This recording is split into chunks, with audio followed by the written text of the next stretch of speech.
عمران خان وای پاکستان د پیسو لپاره د امریکا ملګری وو بې عزته شو. سلام ستړي مشي وخت مو په خیر. په AFJ پلس چینل کې درته ښه راغلاست وایم.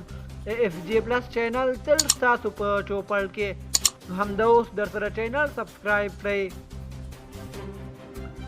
د پاکستان صدر اعظم عمران خان منلي چې هیواد یې د ترهګرۍ ضد جګړې سره د پیسو لپاره ملګری شوی وو.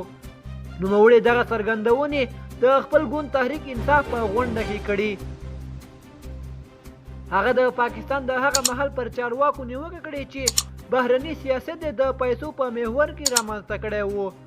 پاکستان عزت له پیسو قربان شوی او دوی خپل نورو ته له خپلې خاورې د استفادې اجازه ورکړې وه. عمران خان په ورته وخت کې ویلي چې په سیاست کې له خپل موقعیت څخه ناراضه دی او لاسونه او پښې یې ورته تړل شوي ښکاري.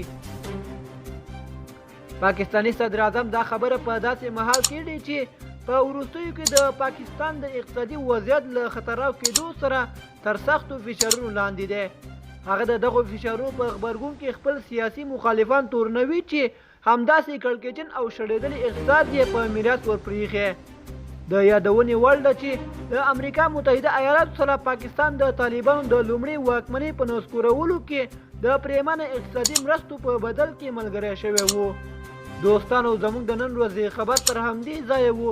د نورو تازه خبرونو لپاره زموږ یوټیوب چینل سره سبسکرایب کړئ. والسلام.